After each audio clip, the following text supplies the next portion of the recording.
Su marido regresó tras 3 años en el extranjero, trayendo consigo a su amante y a un hijo. Ella, en silencio, le entregó los papeles del divorcio y se marchó con su fortuna secreta.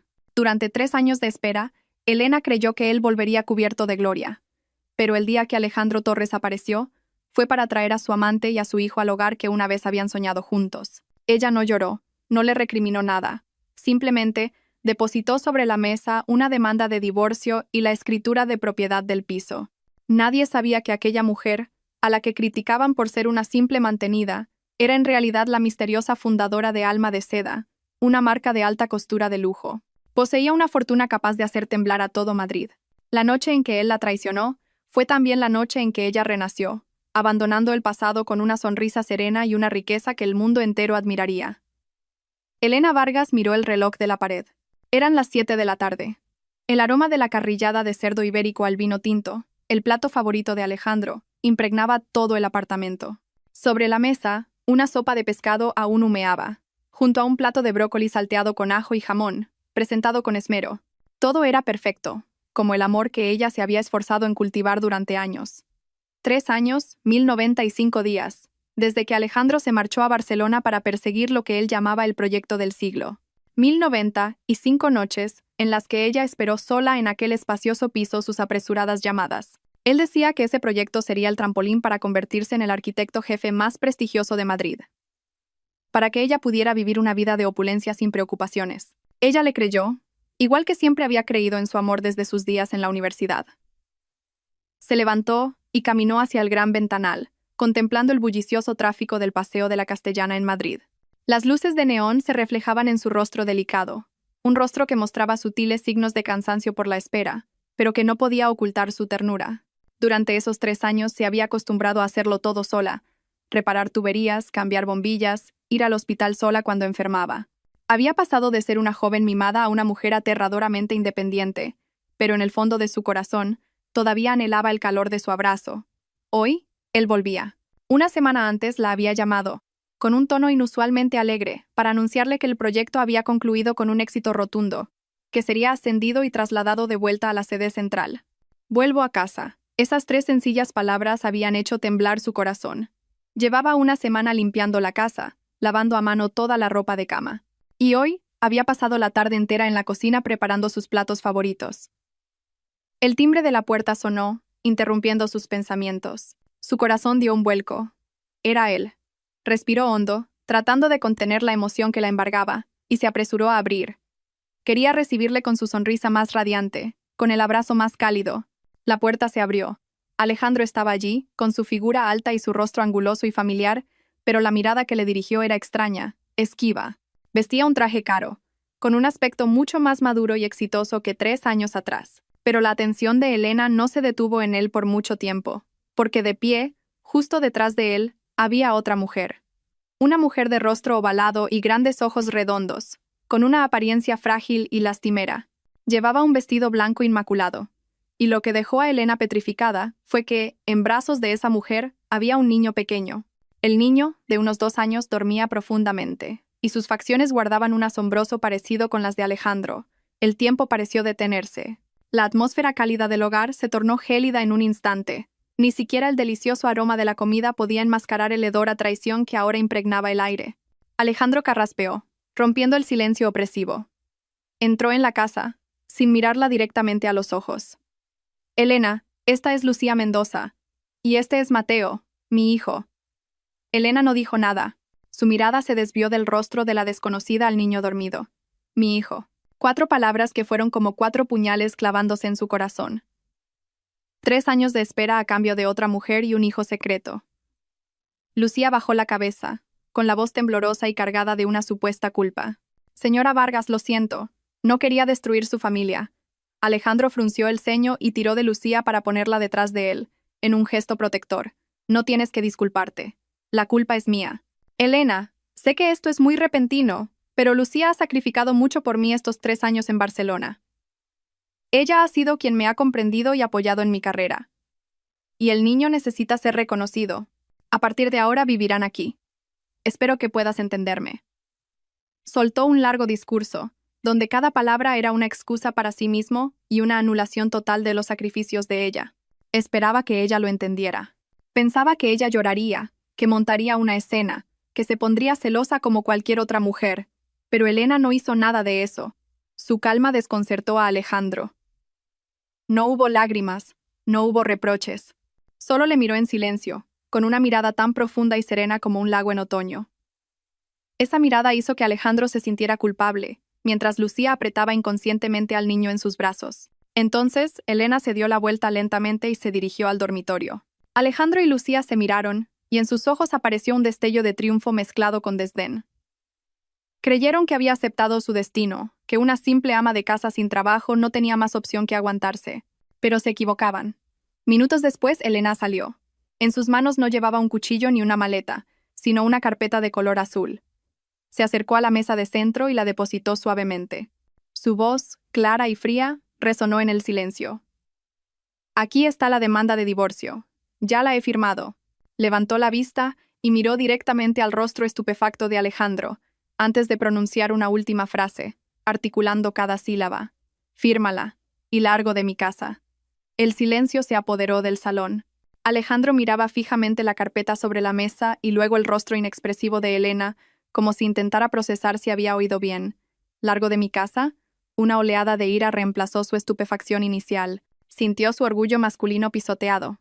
«Elena, ¿a qué estás jugando?», espetó, con un tono que mezclaba rabia y burla. «¿Quién te crees que eres para echarme?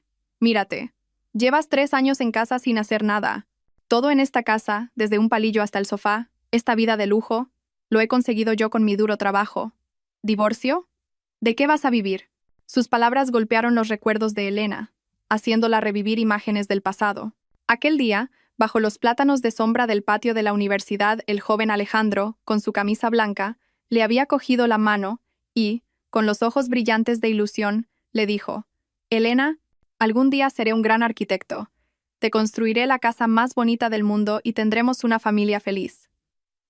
Elena era entonces la estrella de la Facultad de Diseño de Moda. Sus creaciones dejaban boquiabiertos a los profesores. Tenía un futuro prometedor. Las grandes firmas se la rifaban antes incluso de graduarse.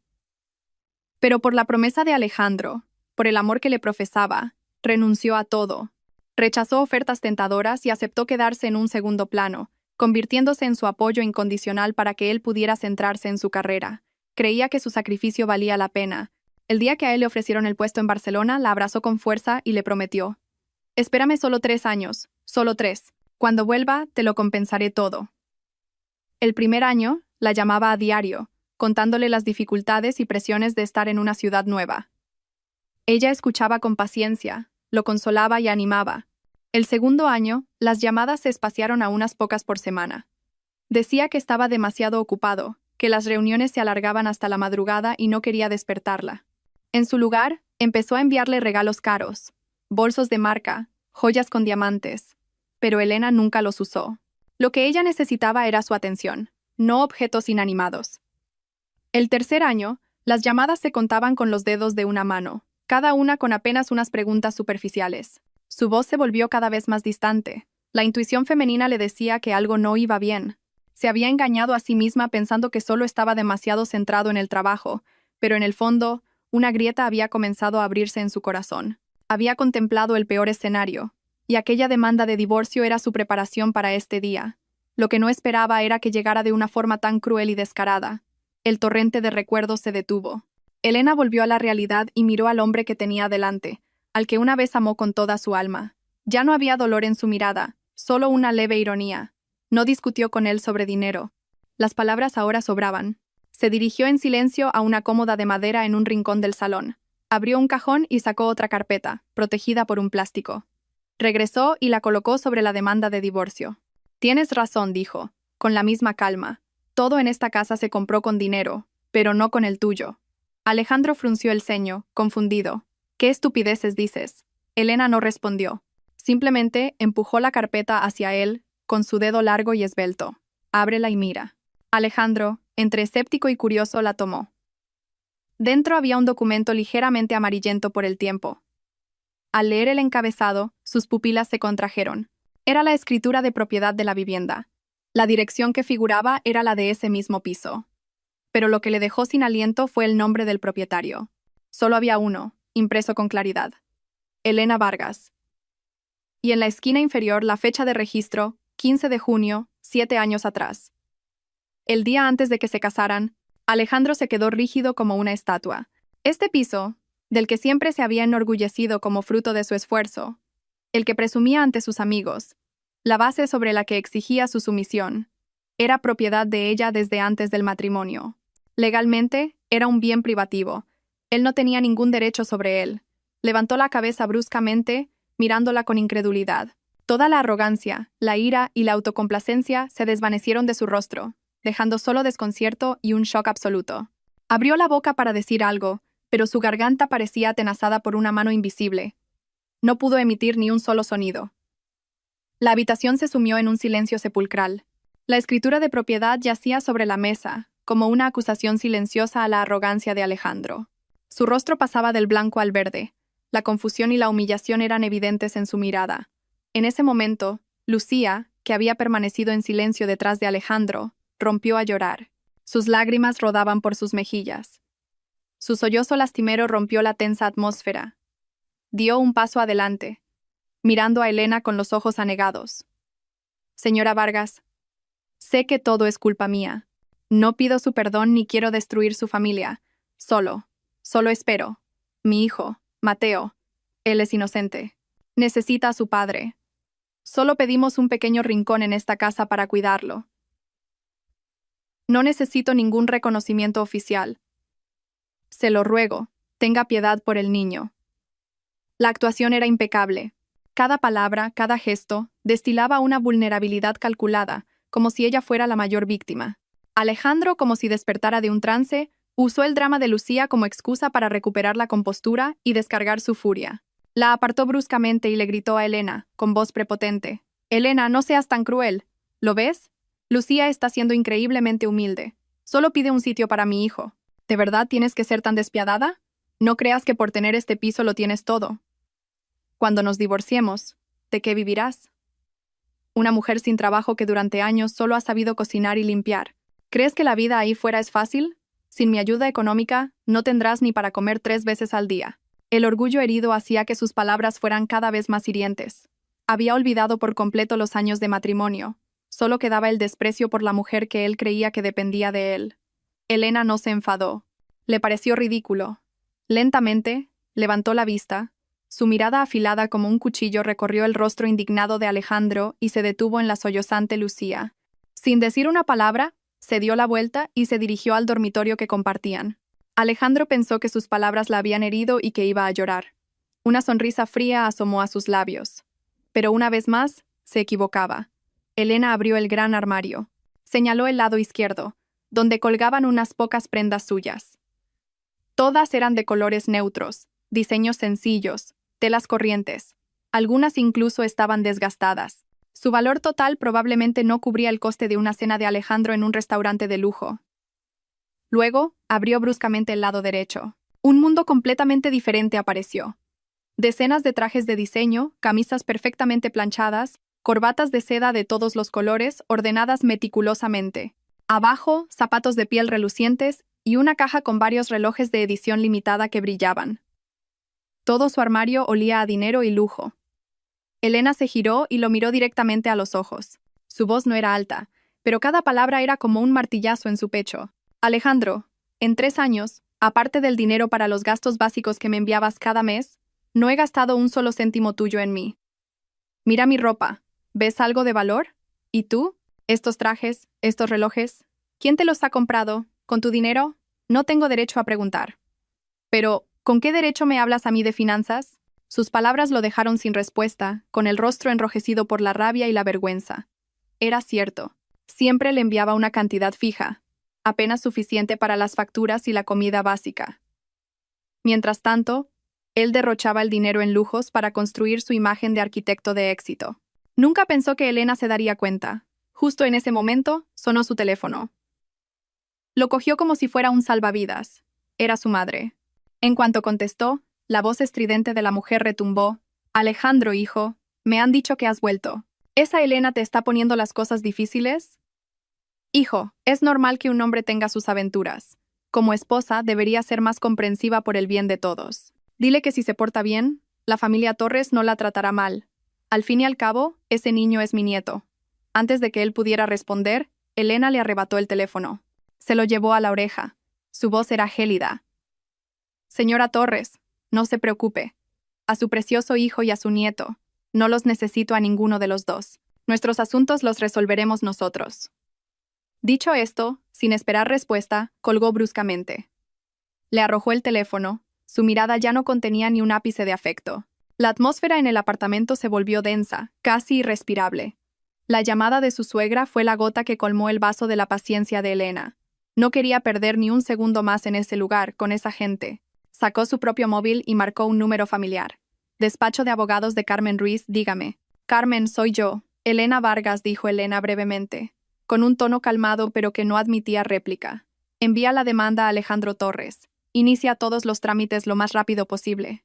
Entendido. Elena respondió la voz al otro lado. La llamada terminó rápidamente.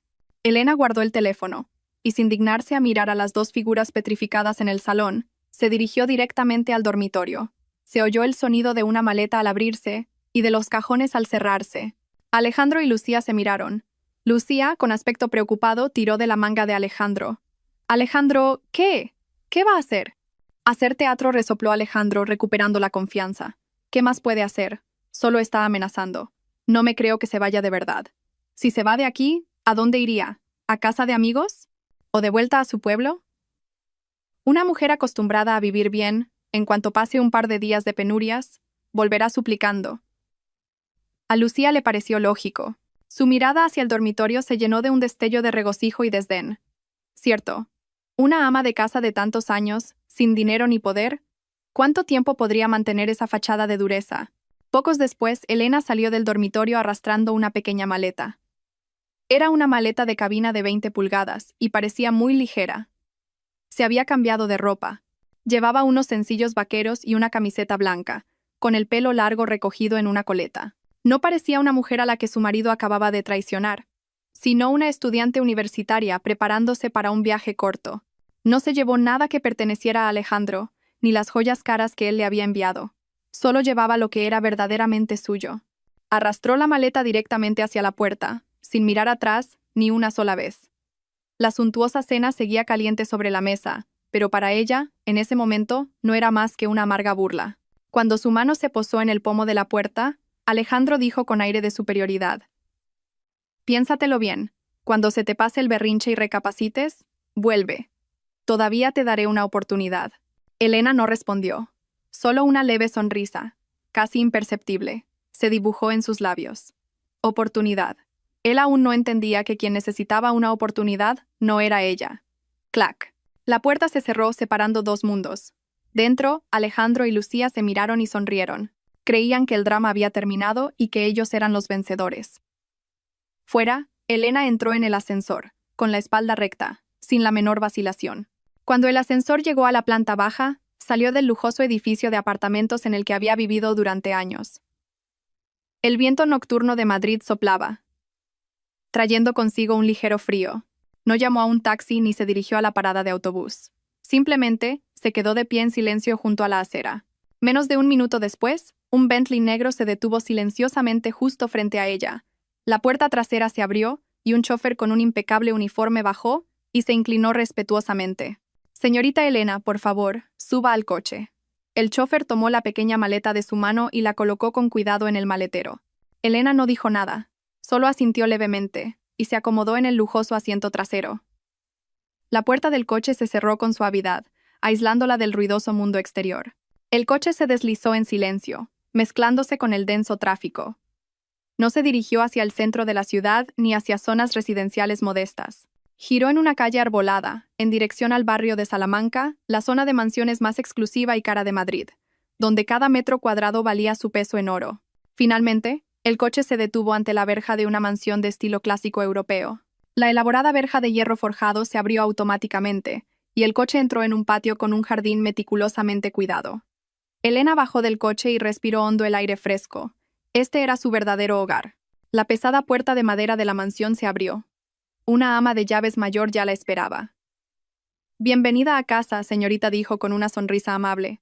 Este no era solo el hogar de Elena Vargas. sino también su taller, el lugar donde nacían obras de arte invaluables, el refugio secreto del nombre que hacía temblar al mundo de la moda y el arte. Alma de seda. 3 días después de que Elena se marchara, Alejandro recibió un sobre del juzgado.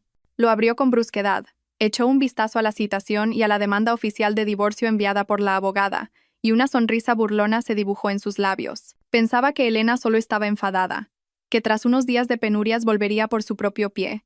No esperaba que se lo tomara tan en serio, hasta el punto de contratar a una abogada. ¿Y qué? Una ama de casa de tantos años, sin ninguna fuente de ingresos. ¿Con qué iba a luchar contra él? Como mucho, le daría una pequeña pensión, como si fuera caridad, y zanjaría el asunto rápidamente. Con esta actitud de superioridad, Alejandro llamó a su abogado, un tal señor Ramos, especialista en divorcios. Le comunicó con confianza que asistiría a la primera reunión para ver qué trucos se sacaba de la manga su exmujer. El despacho de abogados de Carmen Ruiz estaba en la planta 35 de un rascacielos en el corazón financiero del Paseo de la Castellana. Los cristales relucientes y el interior minimalista pero lujoso emanaban un aire de profesionalidad y exclusividad. Alejandro y su abogado entraron. El lujo del lugar reforzó su creencia de que Elena solo había pedido dinero prestado para aparentar. En la sala de reuniones, ya les esperaba una mujer de unos 30 y tantos años. Vestía un traje de chaqueta gris perfectamente entallado, el pelo recogido en un moño pulcro, un maquillaje ligero pero una mirada increíblemente aguda. Era Carmen Ruiz, la abogada de Elena Vargas. Carmen asintió cortésmente, les invitó a sentarse, sin una palabra de más. El abogado Ramos tomó la iniciativa, con un tono algo condescendiente. Señorita Ruiz, hemos recibido la demanda de la señora Vargas. Mi cliente, el señor Torres, es un hombre que valora mucho los lazos afectivos. No quiere que las cosas se pongan feas. En cuanto al reparto de bienes, ambos sabemos que la señora Vargas no ha trabajado en años y todos sus gastos han dependido del señor Torres. En consideración a los años de matrimonio, el señor Torres accede a darle una pensión, suficiente para que pueda alquilar un piso y encontrar un nuevo trabajo. Carmen Ruiz escuchó en silencio, tamborileando sus largos dedos sobre la mesa. Cuando el abogado Ramos terminó, habló con calma. Señor Ramos, creo que hay un malentendido. Mi clienta, la señora Vargas, no solicita ninguna pensión compensatoria del señor Torres. Ramos y Alejandro se miraron, con una expresión de sorpresa y burla. ¿Sin pensión? ¿Acaso pensaba irse con las manos vacías? Carmen continuó, con voz firme. Nuestras exigencias son muy sencillas. Primero, divorcio inmediato basado en la evidencia de adulterio del señor Torres, que es irrefutable. Deslizó una carpeta con fotos hacia ellos. En las fotos aparecían Alejandro y Lucía en actitud íntima en Barcelona. Incluso había fotos de ellos con el pequeño Mateo entrando y saliendo de un lujoso complejo de apartamentos. El rostro de Alejandro cambió ligeramente. No esperaba que Elena tuviera eso. Segundo, prosiguió Carmen, en cuanto a los bienes. El piso de la calle Serrano es un bien privativo de mi clienta, adquirido antes del matrimonio, así que no hay nada que discutir. Sin embargo, durante el matrimonio, los ingresos del señor Torres se consideran bienes gananciales. Exigimos un reparto equitativo según la ley. El abogado Ramos soltó una carcajada. Señorita Ruiz, no estará bromeando, ¿verdad? Los ingresos del señor Torres son, en efecto, bienes gananciales, pero la señora Vargas también ha vivido de ese dinero durante años. Si se divide por la mitad, no le quedará gran cosa. La señora Vargas debería ser más realista. Aceptar la pensión compensatoria es más beneficioso para ella. Alejandro se recostó en su silla, con los brazos cruzados y una expresión de triunfo. Observaba a Carmen con diversión, esperando ver cómo continuaba con esa farsa. Carmen no se inmutó. Miró directamente al abogado Ramos, una sonrisa casi imperceptible asomando en sus labios. Entonces, hablemos con realismo. Se inclinó para abrir el maletín que tenía a su lado y sacó otro dossier, mucho más grueso que el de las fotos. Lo depositó suavemente sobre la mesa y lo empujó hacia Alejandro. Señor Torres, usted dice que mi clienta dependía de usted para vivir, ¿correcto? Entonces, por favor, eche un vistazo a esto. Alejandro frunció el ceño y cogió el dossier con curiosidad. La primera página era un extracto de una cuenta bancaria. Sus ojos recorrieron rápidamente las cifras hasta llegar al saldo final. El número no era largo, pero hizo que sus pupilas se contrajeran al instante. 8 ceros.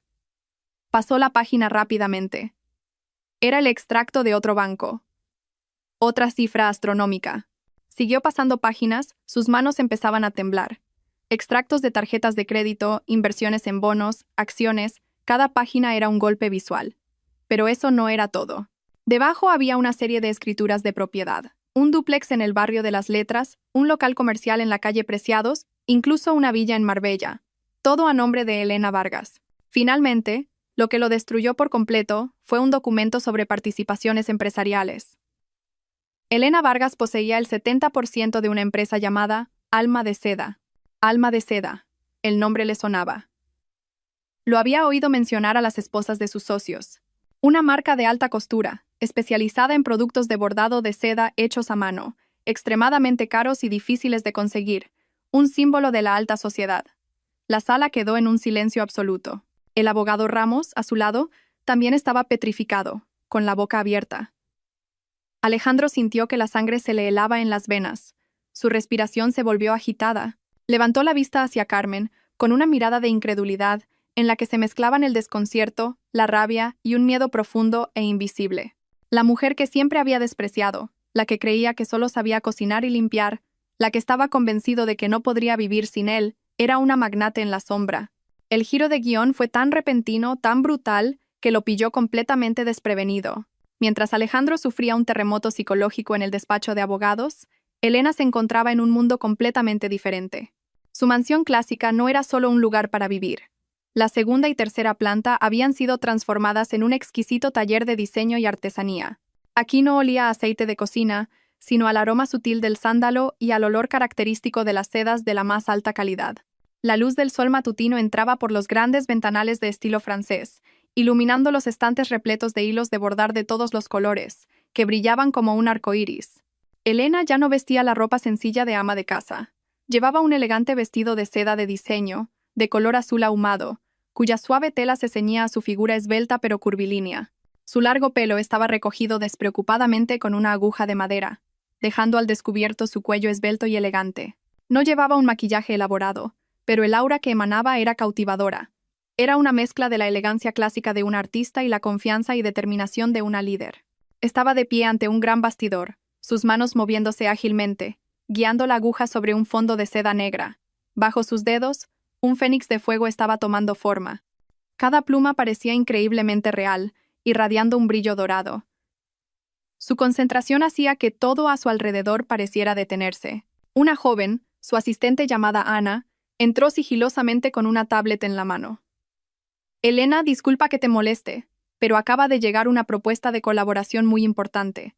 Ana no se atrevía a llamarla directora o jefa.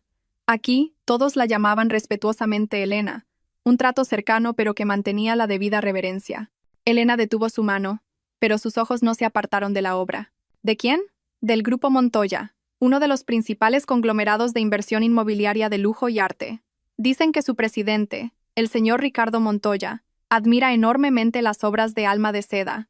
Elena había oído hablar del Grupo Montoya. Eran una fuerza importante en el mundo empresarial de Madrid, conocidos por sus proyectos con un fuerte componente artístico y unos estándares estéticos extremadamente altos. Ana continuó con su informe. Están a punto de inaugurar un nuevo centro comercial y artístico llamado El Mirador de Cristal. Esperan poder invitar personalmente a la fundadora de Alma de Seda para colaborar en el diseño de un espacio de exhibición exclusivo de arte del bordado en seda en el vestíbulo principal. Dicen que será el elemento más destacado de todo el proyecto. Era una invitación de enorme peso. Se preveía que el Mirador de Cristal se convirtiera en un nuevo icono de Madrid. Si las obras de Alma de Seda se exhibían en un lugar tan central, la fama de la marca se dispararía. Elena reflexionó un momento. Durante los últimos 3 años, para dedicar tiempo a su pequeña familia, había rechazado muchos proyectos grandes, aceptando solo encargos privados para mantener el taller en funcionamiento. Se había escondido tanto tiempo tras el nombre de Alma de Seda que casi había olvidado las grandes ambiciones que una vez tuvo. Ahora era libre, sin cargas ni ataduras. Quizás era el momento de que Alma de Seda brillara de verdad. Se giró hacia Ana, su mirada tranquila pero firme. Diles que aceptamos reunirnos. Concerta una cita para mí con su presidente, el señor Montoya. Ana asintió con alegría y se retiró de inmediato para cumplir la orden. Elena volvió al bastidor, sus dedos acariciando suavemente las espléndidas plumas del fénix. El fénix renace de sus cenizas. Quizás ese era también su destino. El naufragio de su matrimonio no la había destruido, solo la había hecho más fuerte y radiante. Su mirada se dirigió hacia la ventana, hacia los rascacielos de Madrid. Su futuro, y el de Alma de Seda, comenzaba aquí y ahora. Tras la marcha de Elena, Lucía Mendoza por fin pudo entrar en el apartamento como la nueva señora de la casa. Pasó el primer día recorriendo cada habitación, borrando meticulosamente cualquier rastro de la otra mujer. Tiró el juego de sábanas azul pálido que a Elena le encantaba y lo sustituyó por uno de un rojo intenso y provocador. Las pequeñas y delicadas macetas del balcón fueron reemplazadas por ostentosos ramos de rosas. Incluso compró una serie de caros cuadros abstractos para colgar en las paredes, intentando imponer un estilo completamente diferente, un estilo que perteneciera a Lucía Mendoza. Cada cambio era cuidadosamente fotografiado y publicado en su perfil de Instagram, usando frases llenas de indirectas. Junto a una foto de una cena romántica a la luz de las velas, escribió: «La felicidad a veces tarda en llegar, pero si es la persona correcta, la espera merece la pena».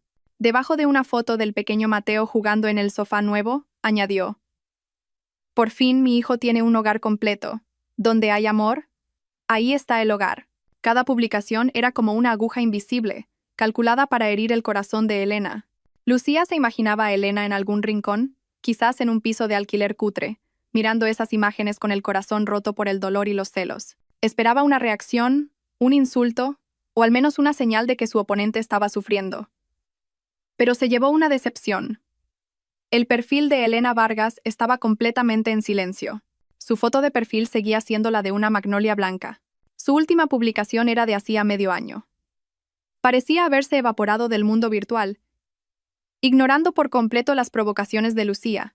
Este silencio hacía que Lucía se sintiera como si estuviera golpeando un saco de algodón, inútil y frustrante. No entendía cómo Elena podía estar tan tranquila. Mientras tanto, en el grupo de WhatsApp de los antiguos compañeros de universidad, su historia se había convertido en el tema de conversación más candente. Una amiga con el apodo Gatita Perezosa fue la primera en hablar. «Chicos, ¿os habéis enterado? Alejandro se ha traído al amante y a un hijo a casa. Elena se ha marchado. Pobre Elena, tantos años sacrificándose por él para acabar así». Otro, probablemente amigo de Alejandro, salió en su defensa. «Las cosas del corazón son complicadas. Alejandro ha estado 3 años solo en Barcelona, trabajando duro. Es normal que un hombre lejos de su mujer tenga un momento de debilidad». Alguien replicó inmediatamente: «¿Un momento de debilidad que produce un niño de 2 años? ¿Qué se cree que es Elena?». La discusión se acaloró. Algunos se compadecían de Elena, otros insinuaban que no supo retener a su marido. Una mujer demasiado buena, que solo se dedica a la casa, está destinada a ser abandonada. ¿En qué siglo vive dependiendo de un hombre? Miradla ahora, seguro que lo está pasando fatal. Lucía leía cada comentario. Se sentía satisfecha cuando hablaban mal de Elena, pero se enfadaba porque muchos seguían de su parte. La presencia de Elena, aunque ausente, seguía siendo una sombra que se cernía sobre su vida. Se volvió hacia Alejandro, que estaba sentado en el sofá con el ceño fruncido, y le dijo con voz melosa: «Cariño, ¿por qué no la llamas y hablas con ella?». Su silencio me inquieta, pero Alejandro, que acababa de volver del despacho de abogados, estaba de un humor pésimo. Le apartó la mano con brusquedad. «¿Inquieta de qué? Solo está fingiendo ser una mártir. Deja de preocuparte por ella». Al ver la actitud inusualmente hostil de Alejandro, Lucía no se atrevió a decir más. Tuvo que tragarse su frustración. No sabía que en la mente de Alejandro, su existencia y la del niño ya no eran importantes. Su mente estaba completamente absorbida por la inmensa y secreta fortuna de Elena Vargas. Para Lucía, el silencio de Elena era un desprecio. No se daba cuenta de que era el arma más poderosa, porque cuando a alguien dejas de importarle, todas las provocaciones se vuelven inútiles. Alejandro salió del edificio de la Castellana en un estado de confusión total. Las cifras de los extractos, las direcciones de las propiedades de lujo y las 2 palabras, Alma de Seda, bailaban sin cesar en su cabeza, creando un caos sin salida.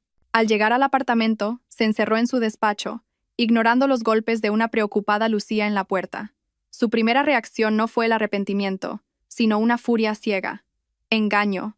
Todo es un engaño», pensó golpeando la mesa. Elena Vargas, la esposa dócil y sencilla que creía tener bajo control, se había atrevido a engañarle, construyendo un imperio a sus espaldas durante años. Se sentía como un payaso, un idiota al que habían manipulado sin que se diera cuenta. Su orgullo estaba hecho añicos. Pero tras la ira, vino una confusión indescriptible. ¿Cómo lo hizo? ¿De dónde sacó el dinero? ¿Alma de Seda? ¿Por qué nunca se lo había mencionado? Inició su propia investigación frenética. No se atrevía a preguntar a sus socios o amigos ricos. Le daba vergüenza.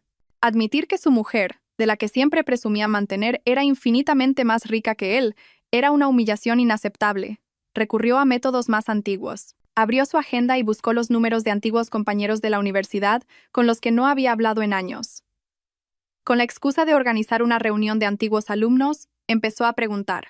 La primera llamada fue al antiguo delegado de clase. Tras unos saludos de rigor, mencionó como si tal cosa. Oye, ¿sigues en contacto con Elena Vargas? Últimamente no sé nada de ella. ¿Elena? Dudó el otro. Pero si os casasteis, ¿no? La última vez que la vi fue en la reunión de hace 5 años. Seguía tan guapa como siempre, aunque más callada. Por cierto, ahora que lo pienso, le robaste la diosa a toda la facultad. Alejandro frunció el ceño. ¿Diosa? ¿No te acuerdas? Rió el delegado. ¿Quién era Elena Vargas en aquella época? El mayor talento de la Facultad de Diseño de Moda. Su proyecto de fin de carrera ganó el premio nacional y se expuso en el Matadero. Las grandes firmas se peleaban por contratarla, ofreciéndole un sueldo que nosotros, recién licenciados, no podíamos ni soñar. Cada palabra de su antiguo amigo era un martillazo en la cabeza de Alejandro. Lo recordaba, pero eran recuerdos borrosos. Recordaba que dibujaba muy bien, pero nunca le había prestado atención a los premios o las ofertas de trabajo. En aquel entonces, solo estaba ebrio de amor y henchido de orgullo por tener una novia tan guapa y talentosa. Todos pensábamos que se convertiría en una gran diseñadora, quizás de fama internacional, continuó el amigo. Y de repente, después de empezar a salir contigo, lo rechazó todo. Dijo que quería quedarse en casa para ser tu apoyo. A todos nos dio una pena tremenda. El amor realmente ciega a la gente. Al colgar, Alejandro se quedó petrificado en su silla. Por primera vez en muchos años, un sentimiento de culpa se abrió paso en su corazón. Ahora lo recordaba. Recordaba el brillo en los ojos de ella cuando hablaba de sus sueños de diseño. Recordaba su confianza al recibir el premio. Él había prometido apoyarla. Pero su propio egoísmo y ambición habían enterrado gradualmente su talento y sus aspiraciones. Había convertido a un fénix radiante en un gorrión común dentro de una jaula de oro que él mismo había creado. Pero ese sentimiento de culpa duró solo unos segundos. Rápidamente fue eclipsado por una emoción más fuerte, más oscura, la codicia y la envidia. Si era tan talentosa, era comprensible que hubiera ganado esa fortuna por sí misma. Pero, ¿por qué se lo había ocultado? Un pensamiento malicioso se formó en su cabeza. Consiguió esa fortuna durante su matrimonio. No importaba cómo lo hubiera hecho, legalmente, eran bienes gananciales. Ella le había ocultado información, le había engañado. Ella era la que estaba en falta. La mentalidad de Alejandro cambió por completo. Ya no era un marido infiel que quería divorciarse rápidamente para estar con su nueva pareja. Ahora era una bestia hambrienta acechando a una presa suculenta. Lucía y su hijo se desvanecieron en un segundo plano.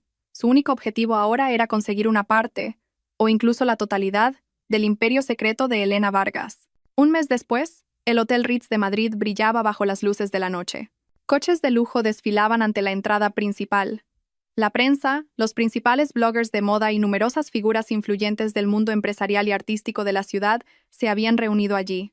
Toda la atención se centraba en un único evento, la presentación de la nueva colección de la marca Alma de Seda, en colaboración con el proyecto del Centro de Arte El Mirador de Cristal del Grupo Montoya. Hasta ahora, Alma de Seda siempre había sido un nombre envuelto en misterio. Sus productos nunca necesitaron publicidad masiva. Su fama se extendía de boca en boca entre la élite como un tesoro. Solo se sabía que su fundadora era una maestra del bordado en seda, pero nadie conocía su rostro o su verdadera identidad. El hecho de que Alma de Seda decidiera por primera vez colaborar con un gran grupo y organizar una presentación pública había causado un terremoto en el sector. En el antiguo apartamento, Alejandro estaba sentado en el sofá, con el rostro sombrío. Lucía intentaba calmar al pequeño Mateo, que no paraba de llorar. El ambiente en la casa era tenso. El divorcio no estaba siendo tan rápido como Alejandro había imaginado. La abogada de Elena, Carmen Ruiz, era implacable, presentando pruebas y argumentos que dejaban a su parte completamente a la defensiva. La investigación sobre el patrimonio de Elena también había llegado a un punto muerto. Todo estaba perfectamente blindado. Frustrado, encendió la televisión y empezó a cambiar de canal. De repente, se detuvo en un canal de finanzas que retransmitía en directo un evento de moda. El titular en pantalla le llamó la atención. Presentación de la colección Fénix Renacido de Alma de Seda y el Grupo Montoya, Alma de Seda. Esas dos palabras eran como una aguja pinchando su nervio más sensible. Miró fijamente la pantalla. El escenario era exquisito, la iluminación mágica. Las modelos desfilaban con trajes deslumbrantes, adornados con bordados a mano increíblemente detallados, especialmente la imagen de un fénix de fuego que parecía arder sobre la seda negra. Se dio cuenta de que no era solo ropa, eran obras de arte. El desfile terminó con un aplauso atronador. El presentador salió al escenario, con la voz llena de emoción. Y ahora, damas y caballeros, el momento más esperado de la noche. Demos la bienvenida a la fundadora, el alma de la marca Alma de Seda, que aparece por primera vez ante el público. Todas las cámaras se giraron hacia el lateral del escenario. Las luces se concentraron en un punto. El corazón de Alejandro empezó a latir de forma extraña. Él también sentía curiosidad. ¿Quién estaba realmente detrás de ese nombre misterioso? De la oscuridad, emergió una figura esbelta. Cuando las luces la iluminaron, toda la sala contuvo la respiración. La mujer llevaba un vestido de seda de color blanco plateado, con una rama de magnolia bordada con hilo de seda brillante, exquisita y etérea. Su pelo estaba recogido en un moño alto, revelando un rostro delicado, sereno, pero que emanaba un aura extraordinaria. No sonreía radiantemente, solo asintió levemente al público, pero sus ojos brillaban, llenos de confianza y orgullo. Alejandro se quedó petrificado. El vaso que sostenía se le cayó de las manos y se hizo añicos en el suelo. El sonido estridente no pudo sacarlo de su estado de shock. Lucía se giró sobresaltada, y antes de poder regañarle, también se quedó muda al ver la imagen en la televisión. La mujer que estaba en la cima de la fama, recibiendo aplausos de admiración, la aclamada como una genio del diseño, era Elena Vargas. No era la esposa sencilla y débil que siempre habían despreciado. Ella era Alma de Seda. En ese momento, un hombre elegante y apuesto subió al escenario. Llevaba un traje perfectamente entallado, con un aire de nobleza y seguridad. Era Ricardo Montoya, el presidente del Grupo Montoya. Se situó junto a Elena, dedicándole una mirada llena de respeto y admiración. Estaban uno al lado del otro, una artista talentosa y un magnate de los negocios. Parecían extrañamente compatibles. Esa imagen, vista a través de la pantalla del televisor, fue como la cuchilla más afilada, desgarrando el último vestigio de orgullo que le quedaba a Alejandro. A la mañana siguiente, Alejandro condujo hasta la mansión donde vivía Elena. Esta vez, su rostro no mostraba ira ni desprecio, sino un aspecto demacrado. Sus ojos estaban inyectados en sangre por no haber dormido. Había preparado un nuevo guión. Llamó al timbre. El ama de llaves abrió la puerta y lo miró con frialdad. «Lo siento, la señorita Elena no está en casa. Por favor, señora», dijo Alejandro con voz suplicante. «Solo dígale a Elena que sé que me equivoqué. He venido a pedirle perdón.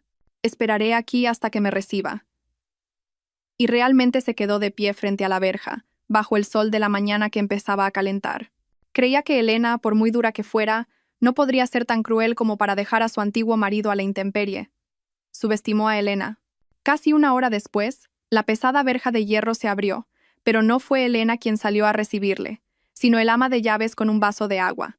Dejó el vaso sobre un pilar de la verja. «La señorita Elena dice que si el señor Torres quiere esperar, que espere.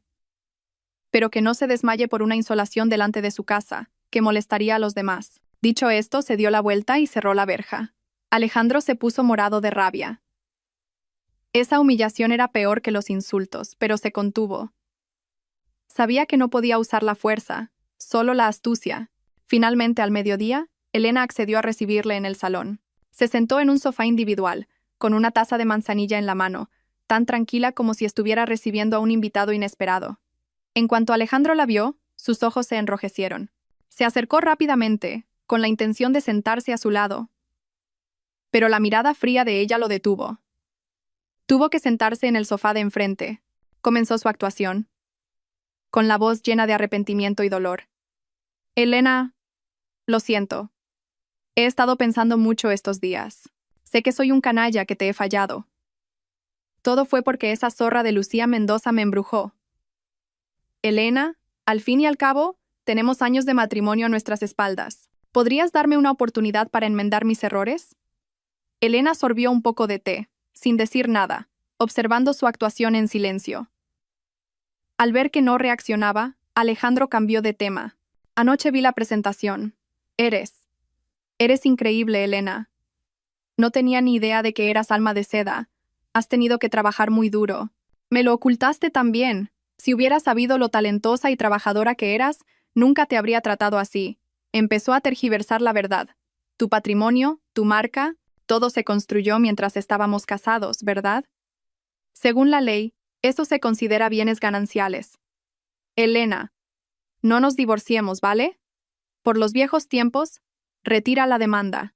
A partir de ahora, estaré a tu lado. Te ayudaré a gestionar la empresa, a hacer crecer tu carrera. Juntos, construiremos nuestro propio imperio. Finalmente, su verdadera cara quedó al descubierto. No era arrepentimiento, no era amor. Era una codicia sin fondo por su inmensa fortuna. Elena dejó suavemente la taza sobre la mesa. El ligero sonido hizo que Alejandro se sobresaltara. Levantó la vista y, por primera vez desde que él había entrado, lo miró directamente a los ojos. Su mirada era clara, pero tan afilada que parecía poder ver a través de su alma. Alejandro, ¿has terminado?, dijo lentamente, articulando cada palabra. Se levantó, fue a su escritorio y sacó un dossier. Primero, la marca Alma de Seda fue registrada y la empresa fundada por mí antes de que nos casáramos. Es todo patrimonio privativo mío. Segundo, durante el matrimonio, todos los ingresos de la empresa se canalizaron a una cuenta separada, gestionada por un fideicomiso independiente. Mi abogada tiene todos los documentos que prueban el origen y la separación de esos fondos. No tiene nada que ver con tus supuestos bienes gananciales. Tercero, la demanda de divorcio. Nunca la retiraré. Cada una de sus frases era un golpe demoledor al plan de Alejandro. No esperaba que ella estuviera tan preparada, tan meticulosa, sin dejarle ni un solo resquicio del que aprovecharse. Elena se dirigió a la puerta e hizo una seña al ama de llaves. Acompaña al señor a la salida, y que, a partir de ahora, esta persona no vuelva a entrar aquí. Alejandro se quedó petrificado en medio del salón, viendo la espalda fría de Elena. La desfachatez en su rostro finalmente se convirtió en un pánico y una desesperación reales. Se dio cuenta de que había perdido la partida por completo. Unos días después del encuentro con Ricardo Montoya, cuando Elena Vargas estaba concentrada en los bocetos para el proyecto El Mirador de Cristal, el ama de llaves entró, con una expresión algo incómoda. Señorita Elena, la señora Torres, la madre del señor Alejandro Torres, está en la puerta y dice que quiere verla. Elena se detuvo un instante, pero el trazo de su lápiz no tembló. Había previsto que este día llegaría. Conociendo el carácter de su ex-suegra, y después de que su identidad como Alma de Seda saliera a la luz, era imposible que se quedara de brazos cruzados. Dejó el lápiz. Déjala pasar, dijo con calma. El ama de llaves se sorprendió un poco, pero obedeció. Elena quería zanjar todos los asuntos de una vez por todas. La señora Torres fue conducida al salón. En total contraste con su actitud arrogante y prepotente por teléfono el otro día, hoy parecía completamente abatida. El pelo canoso despeinado, los ojos hinchados, la ropa arrugada. En cuanto vio a Elena, se abalanzó sobre ella, con los ojos llenos de lágrimas. Elena, no era mía. Intentó cogerle la mano, pero Elena retrocedió un paso hábilmente para esquivarla.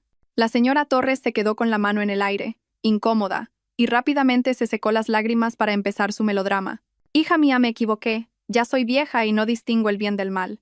Estos días no he podido comer ni dormir, me consume el remordimiento. He venido a pedirte perdón. Elena se sentó en silencio en un sofá, indicándole que se sentara en el sillón de enfrente, manteniendo una distancia segura. No dijo nada, esperando a ver hasta dónde llegaba su actuación. Al ver que Elena no reaccionaba, la señora Torres intensificó su drama. Empezó a culpar de todo a Lucía Mendoza. Todo es culpa de esa zorra. Ella sedujo a mi Alejandro. Mi hijo siempre ha sido un buen chico, que quería a su mujer. Fue esa arpía la que le tendió una trampa, usando al niño para atarle. Por eso cometió ese error contigo. Hija, tú eres la mejor esposa que la familia Torres podría tener, guapa, buena y además tan talentosa. Yo te fallé, mi hijo te falló. Lloró amargamente y luego pasó a la súplica. Elena, por esta vieja, por los años de matrimonio, perdónale esta vez. ¿Qué hombre no comete errores? Si vuelves, te prometo que echaré a esa mujer y a su hijo de casa inmediatamente. Haré que Alejandro se arrodille para pedirte perdón. Para añadir más fuerza a sus palabras, no dudó en despreciar al niño que antes llamaba nieto. A ese bastardo nunca lo quise. Quién sabe si es hijo de Alejandro o de cualquier otro. Jamás lo aceptaré como nieto de la familia Torres. Nuestra única nuera eres tú. Al oír esto, la calma de Elena finalmente vaciló, pero no por compasión, sino por un asco profundo. La desfachatez y la hipocresía de esa mujer superaban su imaginación, Levantó la vista, mirando directamente a los ojos llenos de lágrimas falsas de la señora Torres. «Señora Torres, ¿ha terminado su actuación?», dijo, con voz gélida y distante. La palabra señora hizo que la sonrisa de la señora Torres se congelara. Ese tratamiento marcaba una barrera insalvable. Elena continuó, sin emoción alguna. «Antes fue usted quien me llamó para decirme que debía ser comprensiva con su hijo y su nieto por el bien de todos. Ahora, es usted quien se sienta aquí a insultarlos, llamándolos zorra y bastardo. ¿No le parece que sus palabras son contradictorias y ridículas?». El rostro de la señora Torres palideció, sin poder articular palabra. Elena se levantó, su mirada era completamente glacial. «Lo mío con Alejandro Torres ha terminado. Nunca retiraré la demanda de divorcio. Y no tengo ningún interés en volver a su familia calculadora. Le ruego que, a partir de ahora, no venga a molestarme más». Se giró hacia el ama de llaves. «Señora Carmen, acompaña a la invitada a la salida». La señora Torres se quedó atónita, incapaz de creer que la estuvieran echando de una forma tan humillante. Intentó protestar, pero al ver la mirada decidida y fría de Elena, las palabras se le atascaron en la garganta. Comprendió que ya no había vuelta atrás. El ama de llaves se acercó, cortés pero firme. «Señora Torres, por favor, por aquí». La señora Torres se levantó tambaleándose y fue conducida hacia la puerta, humillada. La puerta de la mansión se cerró de golpe tras ella, como un punto final a todas sus vanas esperanzas. Desde el día en que fue expulsado de la mansión de Elena, Alejandro Torres se convirtió en otra persona. Había perdido el aire de confianza y arrogancia del arquitecto de éxito, y ya no tenía ganas de interpretar el papel de marido cariñoso o padre modelo. Pasaba la mayor parte del tiempo encerrado en su despacho, rodeado de montones de documentos desordenados. Pero no eran planos de arquitectura, sino información que había recopilado sobre la marca Alma de Seda, sobre las propiedades inmobiliarias de Elena, sobre la abogada Carmen Ruiz. Cuanto más investigaba, más desesperado se sentía. Todo estaba construido como una fortaleza inexpugnable, sin fisuras. La impotencia se convirtió en irritabilidad, y empezó a descargar su frustración con todo lo que le rodeaba. El llanto del pequeño Mateo le molestaba.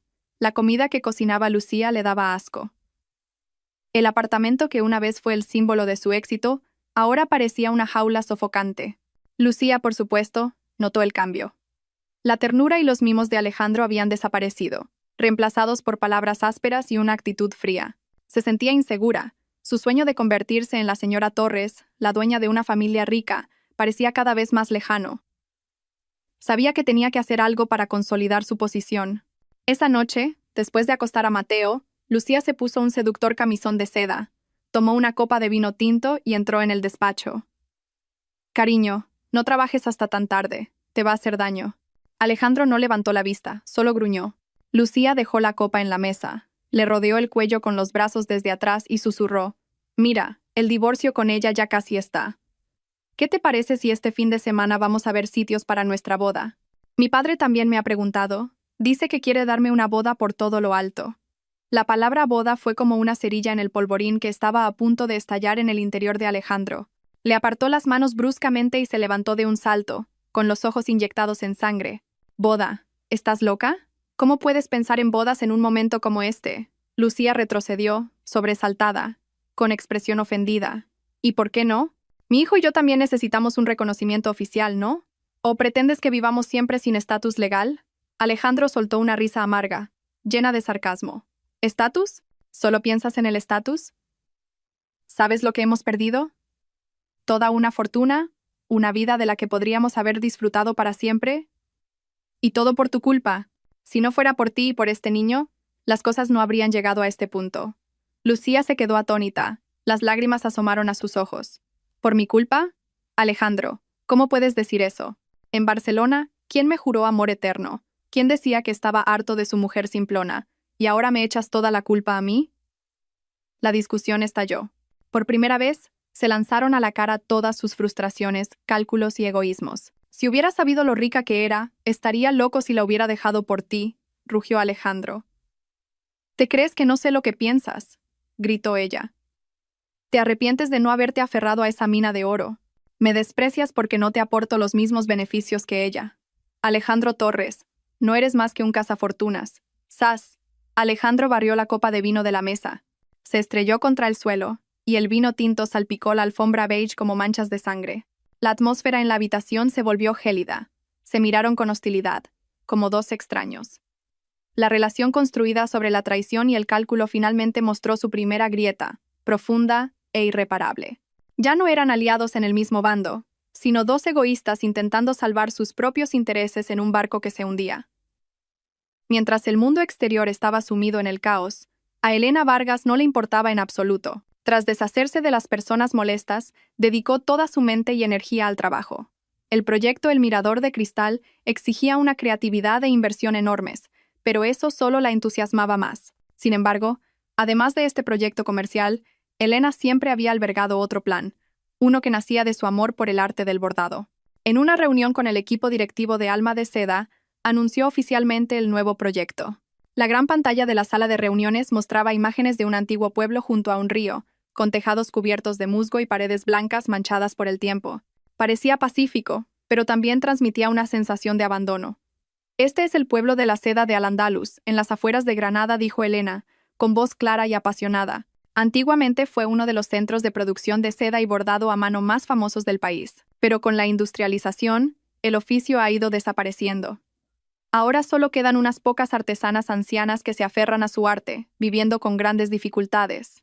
Hizo una pausa, mirando a cada persona en la sala. Alma de Seda existe hoy gracias a la esencia del arte del bordado tradicional. No podemos solo recibir sin dar nada a cambio.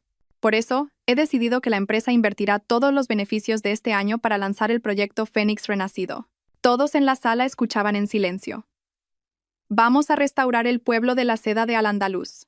Repararemos los talleres, modernizaremos el equipamiento, invitaremos a las maestras artesanas a enseñar y abriremos clases de formación gratuitas para las nuevas generaciones. Convertiremos este lugar no solo en un centro de producción, sino también en un centro de preservación cultural y turismo de experiencias. Devolveremos al arte del bordado en seda su época dorada. El plan de Elena no era una jugada de negocios, sino un deseo profundo. Quería usar su propia fuerza para proteger los valores culturales que se estaban perdiendo. Inmediatamente después, la información sobre el proyecto se difundió en los medios. Con la fama de Alma de Seda, el proyecto Fénix Renacido recibió un fuerte apoyo de la opinión pública y del gobierno. Todos elogiaron la iniciativa como un acto significativo que demostraba la responsabilidad social de una gran empresa. La imagen de Alma de Seda y de Elena Vargas se engrandeció aún más a los ojos del público. Elena no tenía ni idea de que esta jugada, nacida del corazón, se convertiría sin querer en un golpe mortal para los planes de Alejandro y la familia de Lucía. En ese momento, en las oficinas de una constructora, el padre de Lucía golpeaba la mesa con furia. «Maldita sea esa mujer, Elena Vargas». Frente a él estaba Alejandro, con el rostro pálido. Tenían delante el periódico económico con la noticia del proyecto de Alma de Seda en portada. «¿Sabes dónde está ese pueblo de la seda?», siseó el padre de Lucía. «Justo al lado del terreno que tanto nos ha costado preparar para expropiar y construir nuestro complejo turístico. Ahora el gobierno ha aprobado su proyecto de preservación cultural, considerándolo patrimonio protegido. Nuestro plan de expropiación se ha ido al garete. Toda la inversión inicial corre el riesgo de perderse». Un escalofrío recorrió la espalda de Alejandro. Ese complejo turístico era un proyecto enorme, su oportunidad para relanzar su carrera tras los recientes fracasos. Había puesto toda su energía y contactos en él. Lucía, que también estaba allí, balbuceó. «Papá, quizás es solo una coincidencia». «¿Coincidencia?», rió con amargura su padre. «Qué ingenua eres. En este mundo no existen tales coincidencias. Esa mujer va claramente a por nosotros. Quiere cortarnos todas las vías de escape». Alejandro apretó los puños con tanta fuerza que las venas se le marcaron en el dorso de las manos. No creía que fuera una coincidencia, creía que era una venganza perfectamente calculada por parte de Elena. No solo quería el divorcio y quedarse con su patrimonio, quería destruir por completo su carrera y su futuro. El miedo y el odio se entrelazaron, convirtiéndose en una paranoia tóxica. Miró a Lucía con sospecha. ¿Sabía ella de este proyecto de antemano? Yo no lo sé, tartamudeó Lucía. Ha jugado una carta muy sucia, rugió Alejandro. Estamos completamente a su merced. Elena, en su estudio de diseño, trazaba meticulosamente los primeros detalles para el futuro pueblo de la seda. No tenía ni idea de que un acto nacido de su corazón había empujado sin querer a quienes la traicionaron al borde del abismo. Esa jugada, sin cálculo alguno, fue la más magistral de todas. A perro flaco, todos son pulgas. Esta frase nunca había sido tan cierta para Alejandro como en ese momento. Mientras él y la familia de Lucía seguían buscando una salida para su proyecto turístico estancado, otra bomba estalló, aniquilando sus últimas esperanzas. El proyecto del Centro de Negocios Internacional de Barcelona, la obra arquitectónica que había sido su mayor orgullo, el billete que lo había catapultado a la cima, se vio envuelto en un escándalo mayúsculo. Todo comenzó con una publicación anónima en un foro de arquitectura, acompañada de imágenes y análisis de video detallados. La publicación denunciaba que el edificio, recién terminado, ya presentaba graves grietas en la estructura de vigas y cimientos. El autor, que se identificaba como un ingeniero civil con conciencia, señalaba que los materiales utilizados, especialmente el acero y el cemento, tenían especificaciones técnicas muy inferiores a las del diseño estándar. En resumen, un desfalco en toda regla. La noticia, que al principio circuló solo en círculos profesionales, se convirtió rápidamente en una tormenta mediática gracias a las redes sociales. Los principales periódicos se hicieron eco. La imagen del reluciente rascacielos, orgullo de Barcelona, ahora se asociaba con palabras aterradoras: mala calidad, edificio de tofu, bomba de relojería. El promotor y la constructora del padre de Lucía fueron inmediatamente investigados por las autoridades, y todo el proyecto fue presentado. Como arquitecto jefe, responsable principal del diseño y la supervisión de la obra, Alejandro se convirtió en el blanco de todas las críticas. La reputación que tanto le había costado construir se derrumbó en una noche. Su teléfono no paraba de sonar, llamadas de periodistas, de socios cancelando contratos, de clientes que habían comprado locales en el edificio exigiendo indemnizaciones. Se sentó en su despacho, mirando con los ojos perdidos los titulares sensacionalistas en la pantalla del ordenador. Imposible, imposible, murmuraba. Había puesto tanto esfuerzo en ese diseño, había pasado tantas noches en la obra. ¿Cómo podía haber ocurrido algo así? En ese momento llamó el padre de Lucía. Su voz al otro lado sonaba como el rugido de una bestia herida. Alejandro, desgraciado, ¿qué clase de diseño hiciste para que pasara esto? Nos has arruinado. Alejandro, como si despertara, le gritó de vuelta. No es mi culpa. Mi diseño no tiene ningún problema. Es culpa de su empresa, seguro que cambiaron los materiales para robar dinero. No me vengas con cuentos, rió amargamente el otro. Todo se hizo según tus planos. Eres el arquitecto jefe, tú eres el responsable.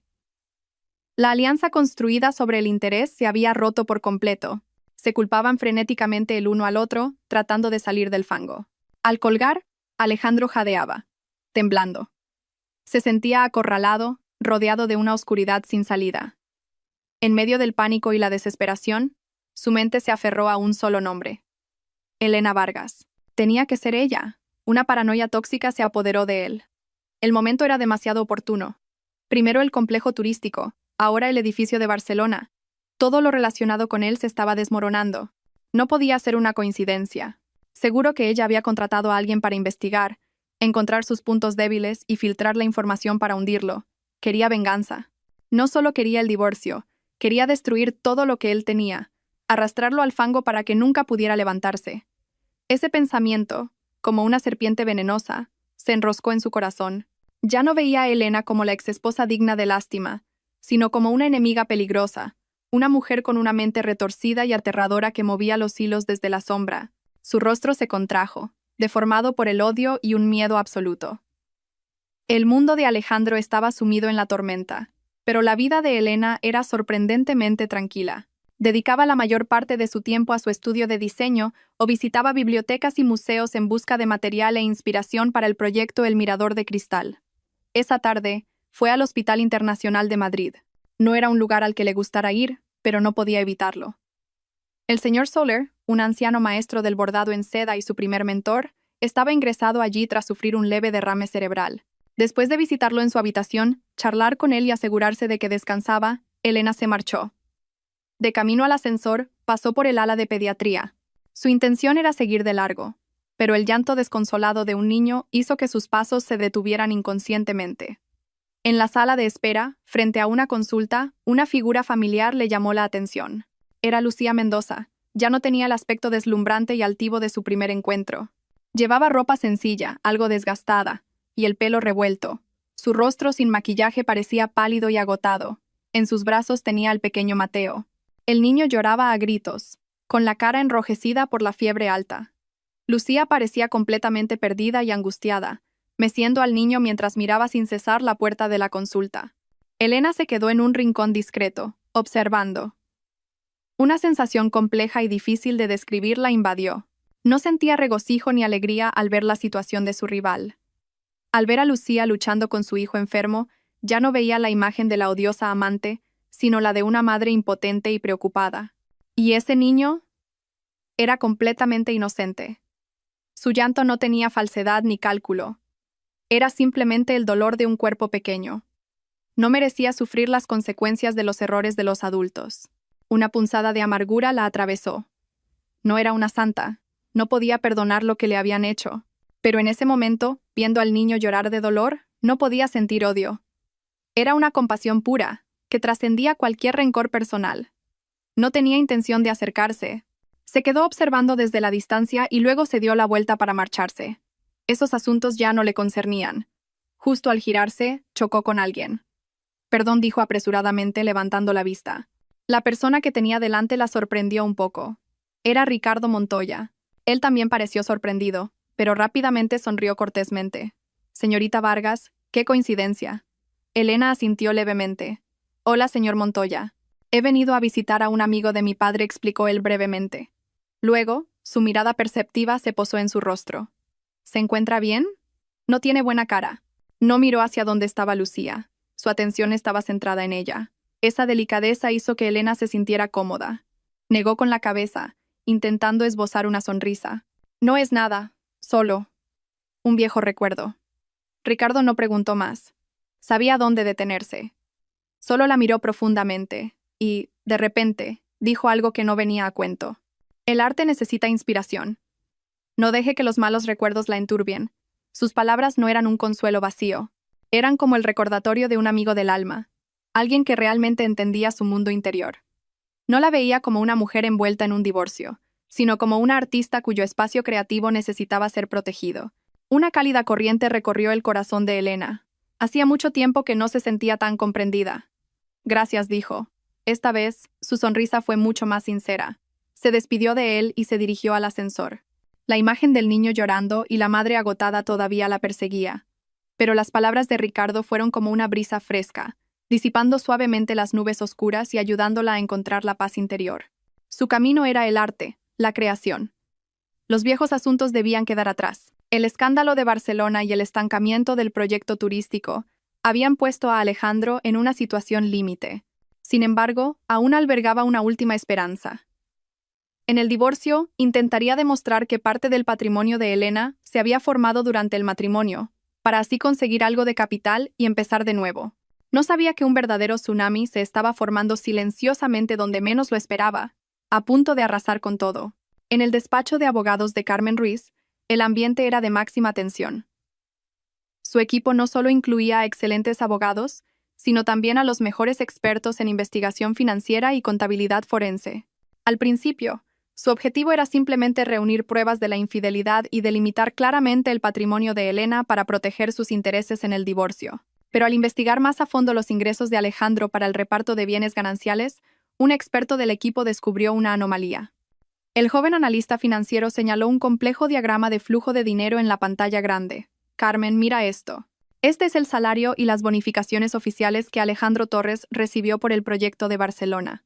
La cifra es alta, pero razonable.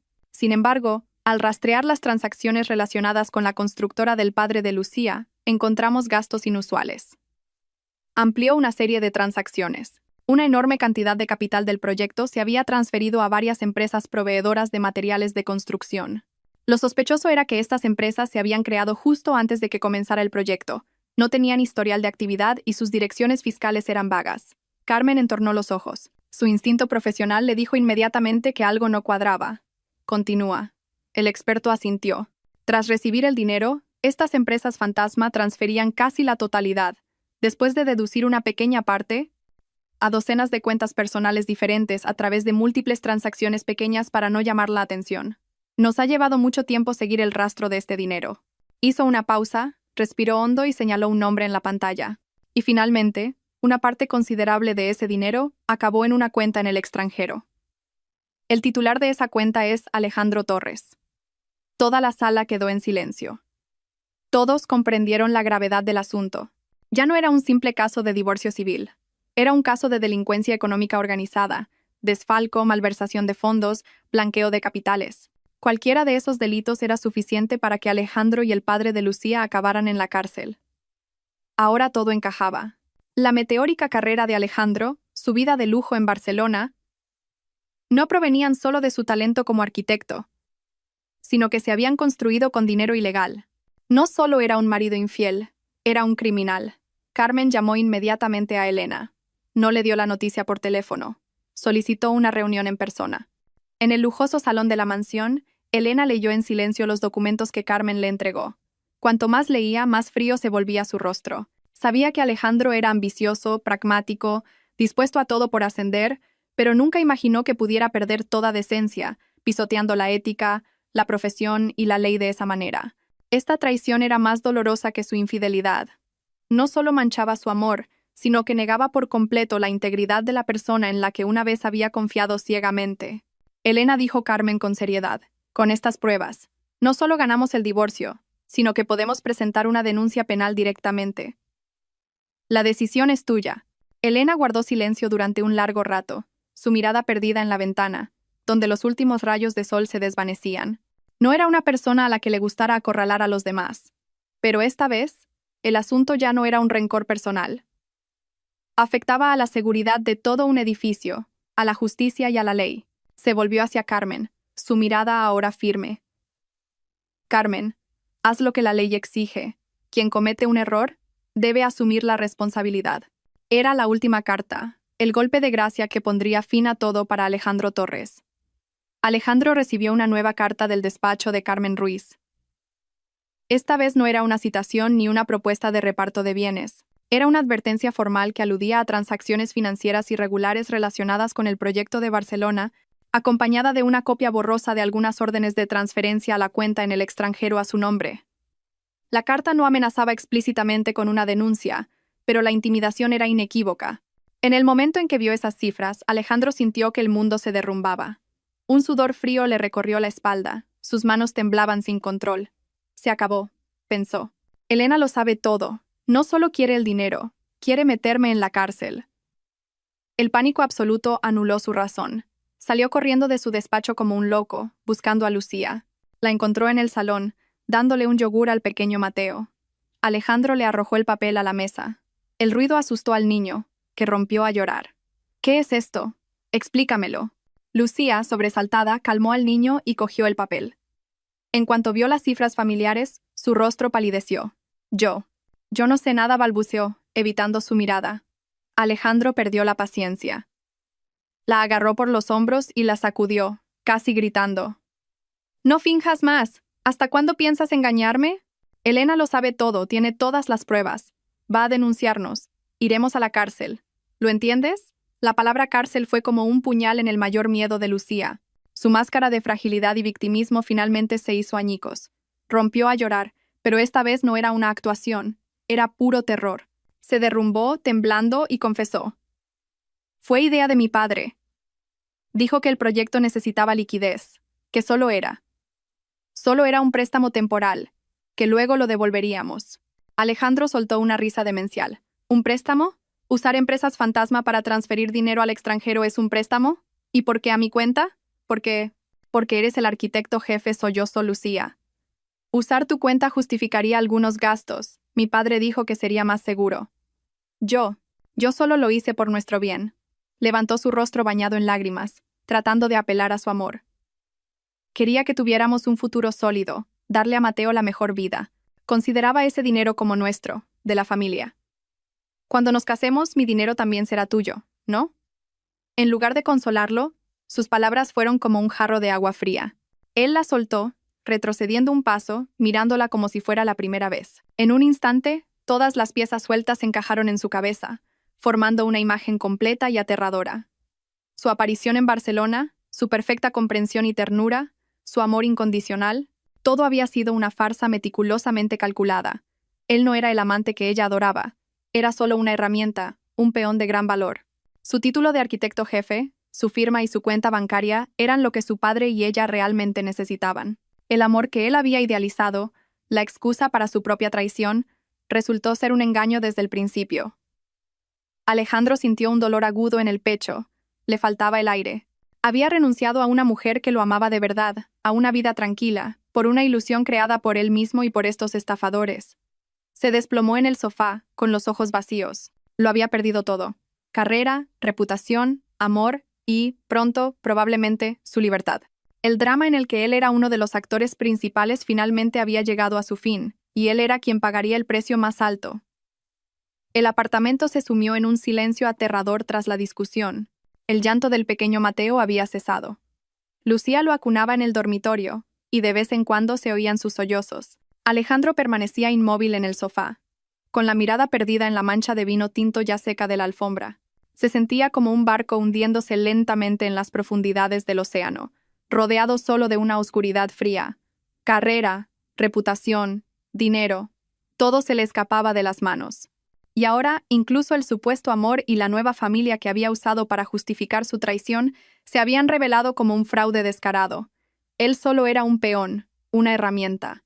Lucía salió del dormitorio. Sus ojos estaban hinchados, pero había logrado calmarse.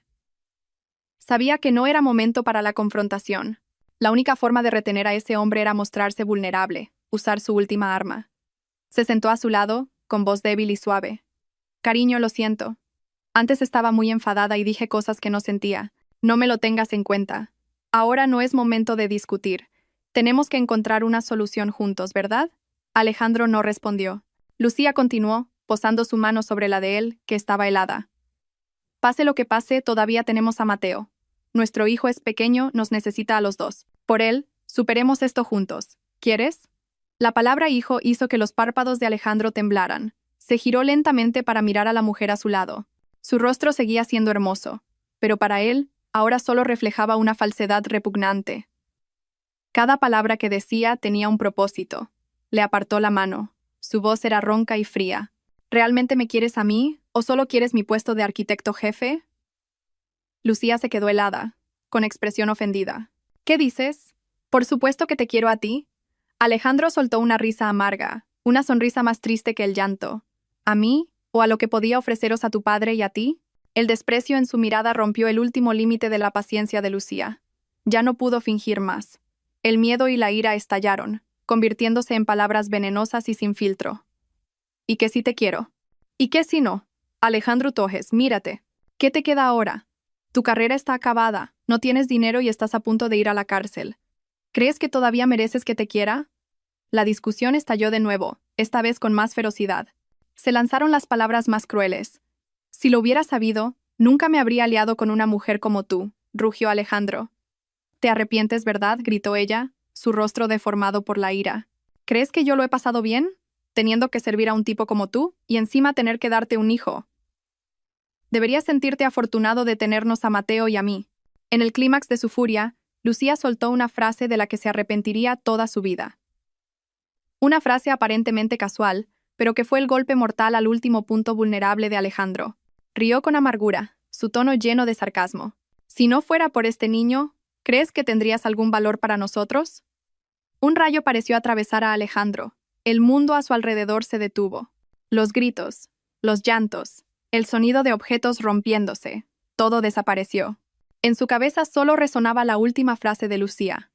«Si no fuera por este niño, ¿crees que tendrías algún valor para nosotros? ¿Valor de uso? ¿El niño?»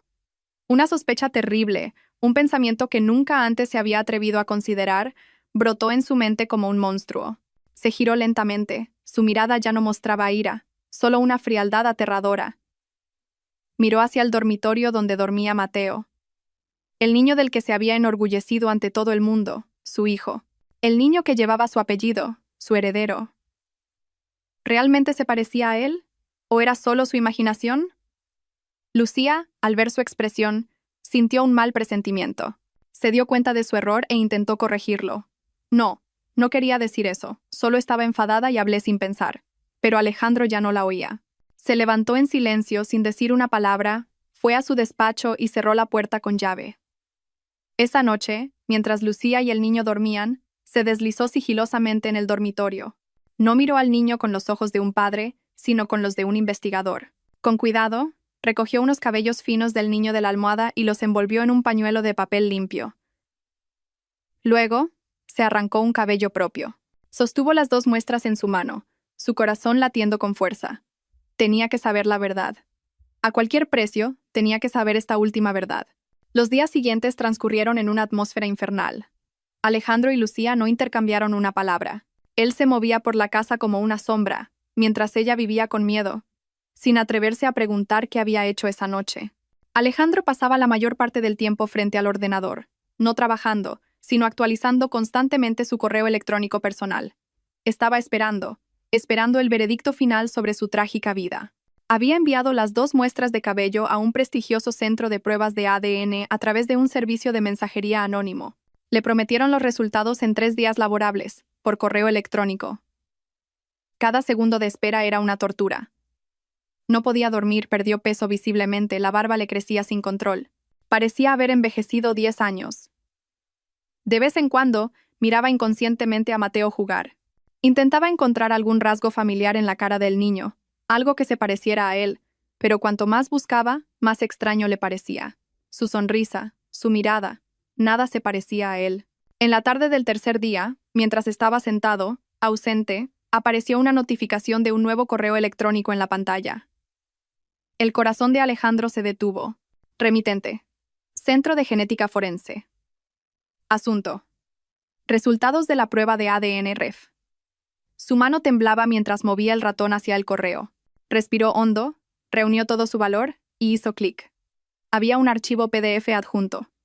Lo abrió. El informe estaba presentado de una manera científica y fría, una serie de marcadores genéticos, términos técnicos complejos que no entendía, pero no necesitaba entenderlos. Sus ojos se clavaron en la conclusión final, en negrita y cuidadosamente enmarcada. Análisis y conclusión. Basado en el análisis de 24 marcadores genéticos STR, la comparación entre la muestra del presunto padre, Alejandro Torres, y la muestra del niño, Mateo Mendoza, muestra discrepancias en 15 loci genéticos. Según los estándares de identificación genética, llegamos a la siguiente conclusión. La muestra del presunto padre y la del niño no presentan relación de parentesco biológico paterno-filial, no presentan relación de parentesco. Esas pocas palabras fueron como un martillazo en la cabeza de Alejandro. En ese instante, su mundo se hizo añicos. Todos los sonidos desaparecieron. No oía la televisión del salón ni la risa de Mateo. Solo oía el rugido demencial en su propio pecho. Había perdido su carrera, su reputación, su dinero.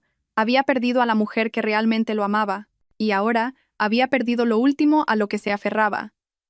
El orgullo de tener un hijo que continuara su linaje. Todo era una farsa, un teatro perfecto en el que él era a la vez la víctima y un estúpido actor secundario. No solo le habían engañado con el dinero y el amor, sino que le habían hecho criar al hijo de otro hombre. Esa humillación era más dolorosa que el divorcio de Elena, más terrible que enfrentarse a la cárcel. Una risa seca y espeluznante brotó de su garganta. Empezó a reír, cada vez más fuerte, más demencialmente. Reía por su propia estupidez, por la desfachatez de quienes lo habían engañado, por su vida miserable. Las lágrimas brotaron de sus ojos, mezclándose con su risa salvaje. Hundió la cabeza en el teclado, sus anchos hombros temblando violentamente.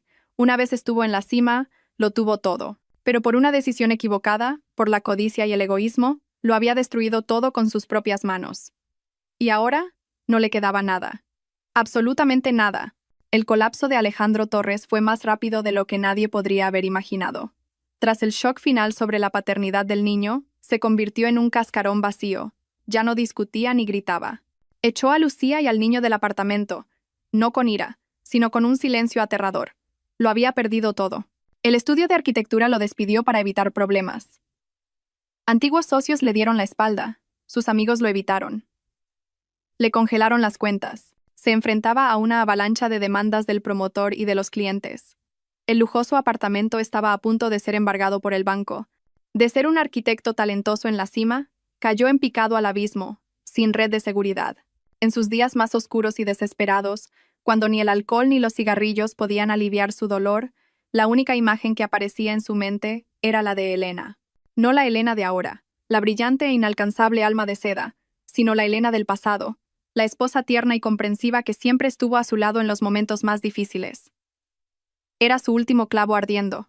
Con sus últimas fuerzas, fue a su mansión. Ya no vestía trajes caros, solo una camisa arrugada y descolorida, pantalones descuidados, barba de varios días, el pelo revuelto, y los ojos hundidos y enrojecidos. Parecía un mendigo. Ni siquiera pudo pasar la verja. El guardia de seguridad lo miró con desprecio y le impidió el paso.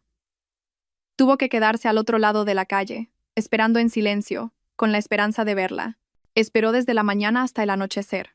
Cuando las farolas empezaron a encenderse, el familiar Bentley negro finalmente regresó. Cuando el coche se detuvo ante la verja, corrió hacia él. ¡Elena! Elena Vargas acababa de bajar del coche. Al ver el estado de Alejandro no mostró ninguna sorpresa, como si lo hubiera esperado. Su mirada era tranquila, sin la menor alteración. El chofer y el guardia de seguridad intentaron intervenir, pero Elena negó con la cabeza. Les indicó que se apartaran y miró al hombre que tenía delante. ¿Qué quieres de mí? Su voz era distante y fría, como si hablara con un completo desconocido. Esa distancia rompió el último vestigio de orgullo que le quedaba a Alejandro. La miró a ella, tan bella y elegante como siempre, y luego se miró a sí mismo en el reflejo del coche. El cruel contraste lo derrumbó por completo.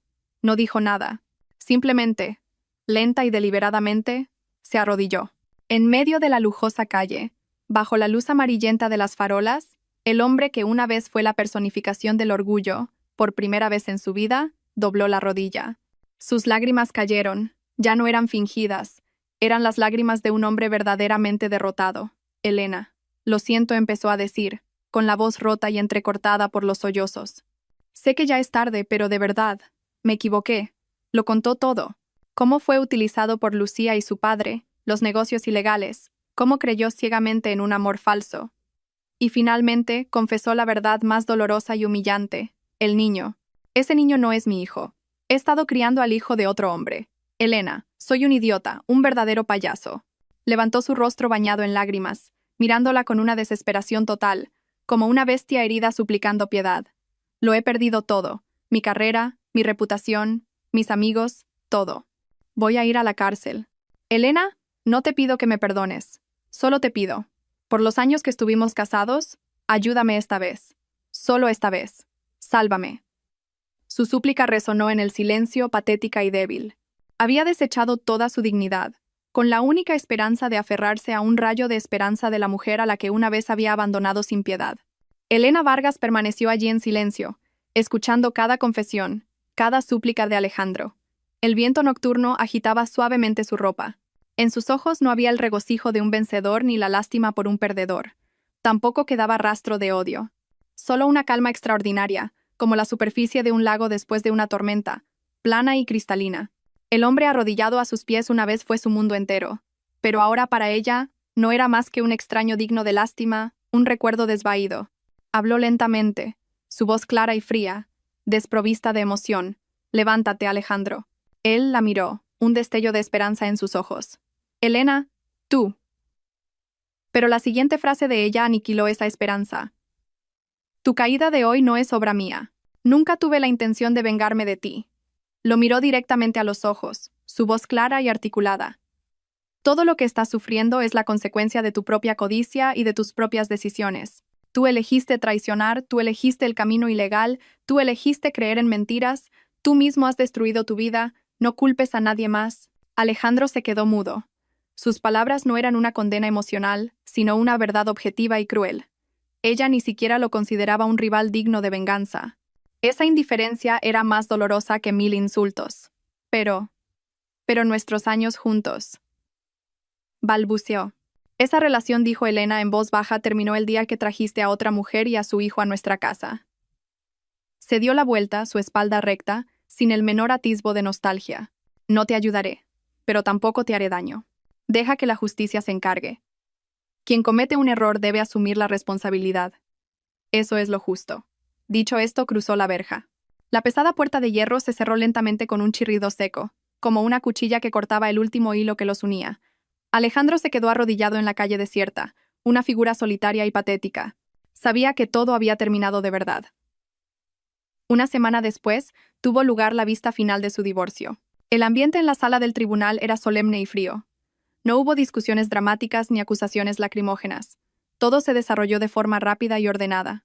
Elena, como demandante, Se sentó con la espalda recta y el rostro tranquilo. Llevaba un elegante traje de chaqueta de color beige. Alejandro, como demandado, estaba demacrado, con los ojos vacíos, como una marioneta a la que le hubieran cortado los hilos. Cuando el juez declaró que, basándose en pruebas irrefutables, se concedía el divorcio, Alejandro no reaccionó. Elena recibió la sentencia de su abogada, firmó los documentos necesarios con trazos firmes y decididos. Al terminar se levantó y, sin mirar ni una sola vez a Alejandro, abandonó la sala con su abogada. La puerta se abrió inundando el pasillo con la brillante luz del mediodía.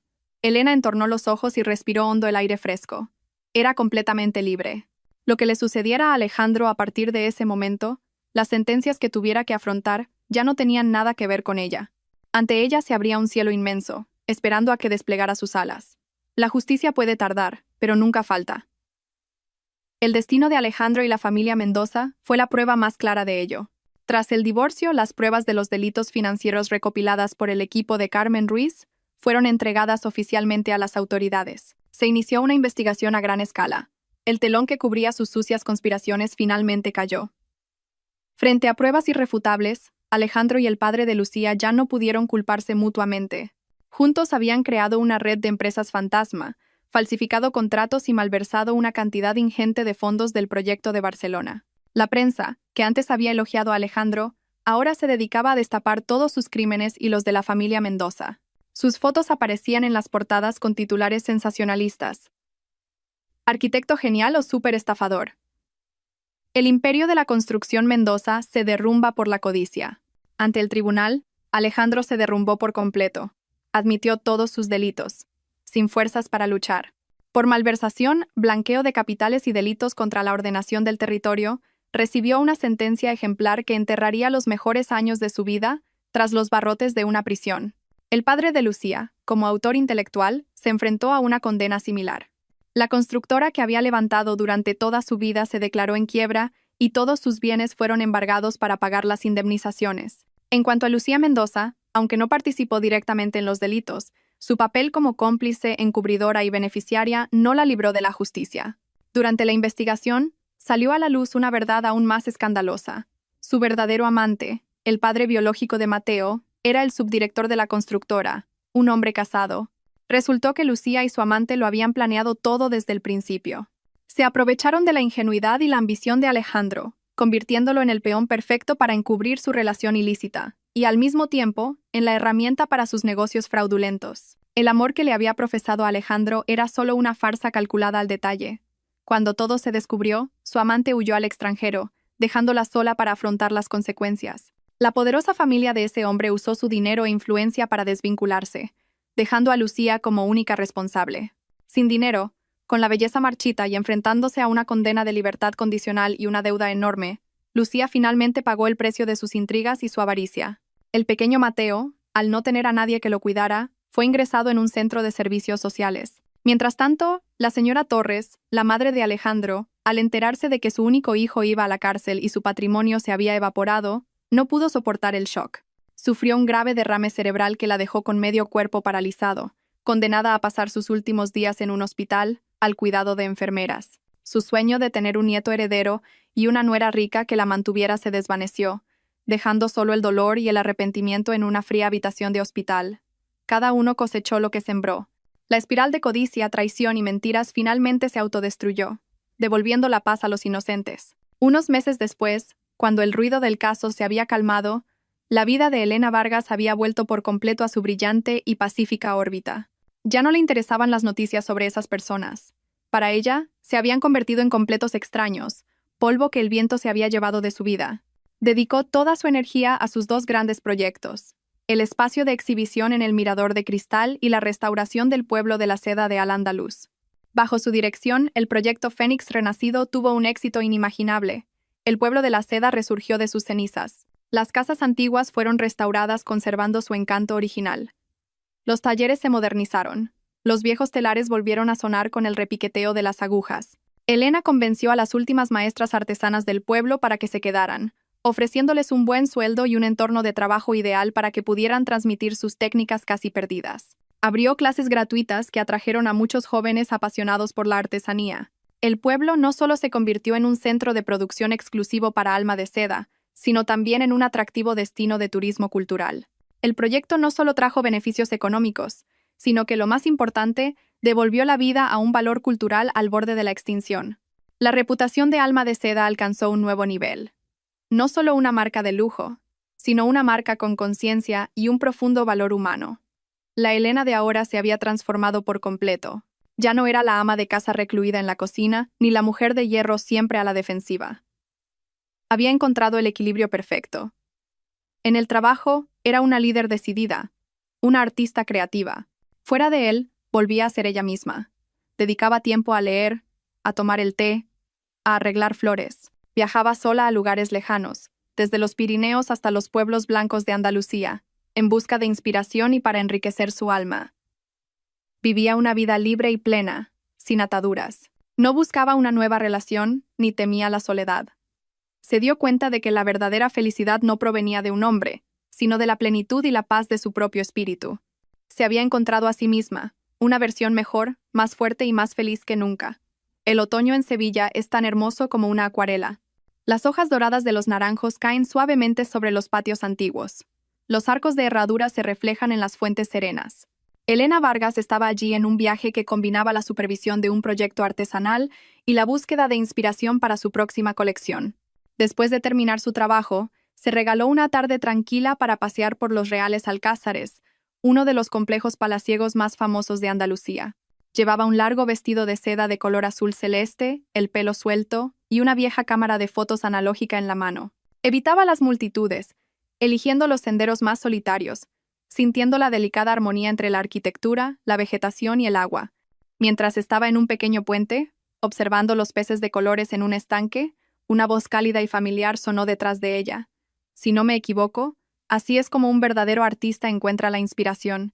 Elena se giró. Una ligera sorpresa apareció en sus ojos. A unos pasos de ella, sonriendo suavemente, estaba Ricardo Montoya. No llevaba traje de negocios, sino una chaqueta ligera de color gris y pantalones informales. Parecía menos el presidente de un gran grupo y más cercano y relajado. «Señor Montoya, qué coincidencia. ¿Usted también en Sevilla?» Ricardo se acercó y se apoyó en la barandilla a su lado. «Tengo un proyecto de hotel boutique artístico aquí. Vengo de vez en cuando para supervisarlo y también para escapar del bullicio de Madrid. Parece que compartimos aficiones». No dijeron nada más. Simplemente contemplaron la escena en silencio. Pero no fue un silencio incómodo, sino todo lo contrario. Parecía que ambos entendían y respetaban el espacio del otro. Un momento después, Ricardo rompió el silencio. Su proyecto en el pueblo de Al-Ándalus. He oído hablar de él. Una labor muy significativa. No solo es una artista talentosa, sino también una persona con un gran corazón. Elena negó con la cabeza. Solo hago lo que creo que es correcto. El arte del bordado me lo ha dado todo. Debía hacer algo para devolverle el favor a sus raíces. Empezaron a pasear juntos por los sinuosos pasillos y los cuidados jardines. Su conversación no giraba en torno a negocios o contratos millonarios. Hablaban de la arquitectura mudéjar, del significado de los azulejos, de cómo la luz y la sombra cambiaban sobre el agua a lo largo del día. Ricardo poseía un profundo conocimiento de la cultura y el arte. Sus interpretaciones eran siempre frescas y fascinantes. Y Elena, con su mirada de artista, veía la belleza sutil, las emociones ocultas en cada rincón que una persona común podría pasar por alto.